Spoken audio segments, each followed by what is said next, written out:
Hi, my name is Justin Berkman and I am the conceptual founder of Ministry of Sound, and we are today in the booth, in booth number 3 of the club, and I just wanted to tell you a little bit about the story of the DJ booth for this club, where it came from and how we got to where we are today.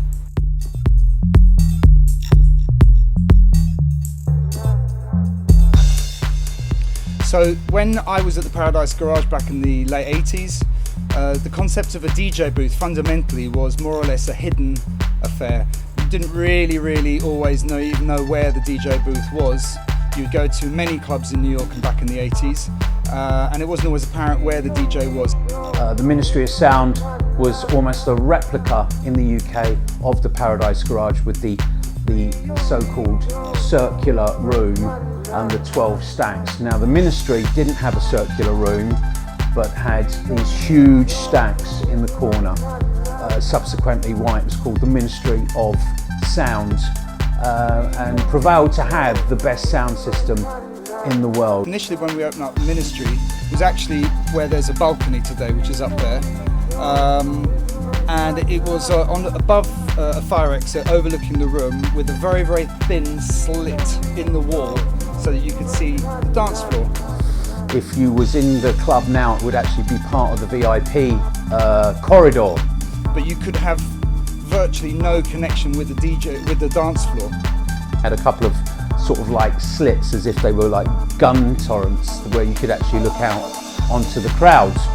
I couldn't really see much of them. All I could see was their hair and heads. I guess it was kind of around this time, sort of around the 80s, around the early 90s, where people started to want to see their DJ more and more. So by about 93, we decided to move the DJ booth from up there down to the second position, which is now the other end of the room, I should say. That was really good, being much closer to the crowd, but the problem was that it caused a bottleneck around the entrance and exit to the box. So I'm not entirely sure the exact year, but sort of mid to late 90s, the booth was flipped for the third time to where it is today, and its feng shui factor is very strong, because when you walk in, the DJ booth can see everything and everyone in the room as they come in and leave and dance. So it's a very powerful position. It's probably the natural place to put it, and that's where it is today. In the system in the booth at Ministry now, I remember when they put that one in, but even in the early days, it's just a different gravy, because you know that the music's doing its work in there. Do you know what I mean? The grooves, the tracks are doing their work. Everything was still a fresh vibe there, you know. It was like everybody was still like, oh, this is a great place, you know.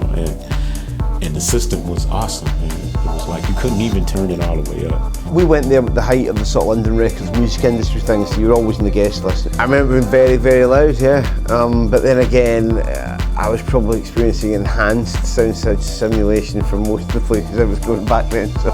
And when you're playing on that system, you know that you're getting everything that the record's got to give. The crowd are getting it as well. So the energy that can be created in the art is elevated.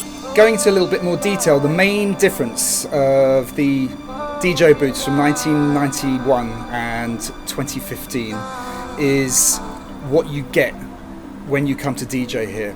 In 1991, when you came to play here, you were presented with 3 floating, bouncing turntables, a Uri 1620 rotary knob mixer, a 3-way and a 5-way. And if you didn't know how to work them, then you were in trouble. And believe me, there were a lot of DJs that came here, looked at it and didn't have a clue what to do with it. I looked in the booth and I'm looking at a rotary mixer. I'd never seen a rotary mixer before. I'd been playing on crossfaders, as we were all brought up with the kind of hip-hop culture rather than the mixing culture, which is obviously definitely coming from the States. So there's this Uri rotary mixer, and I'm looking at it in puzzlement, and this rather slender gentleman comes up and goes, "Are you having trouble?" in his American accent, and I goes, "Yeah." I goes, "I've never seen it." Anyway, this was Mr. Larry Levan showing me, the young whippersnapper at the time, how to use a rotary mixer. So it was all analog, it was all old school, and there was no options. Today, totally the opposite.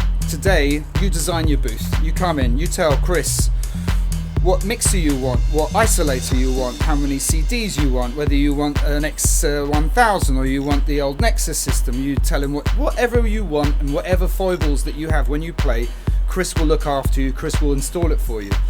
And it's not just you, but there's all the other DJs from that night. And it could be that there's 3 or 4 DJs playing that night and everyone wants a different setup.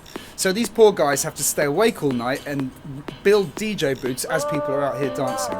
So it's a complete juxtaposition from the old days where you got nothing and you got what you liked, and now you can have anything you want. It's superior to most. That's what it is. It's superior. That's what I remember about Ministry, the big room with the big sound system. Hi, I'm Chris Toms. I'm production manager here at Ministry of Sound. We are in our front of house booth where we control the whole show here. So sound console, which everything comes through, lighting console here, everything here is video, that's all lasers, and this bit here used to be just really about how good can it sound, and now it has. We shoot for the whole experience, the whole production, everything. So we do a full lighting production every night. We do a full broadcast every Friday and Saturday night, and we do it all in house. I want to play on the good tools. That's the joy. That's the joy of DJing.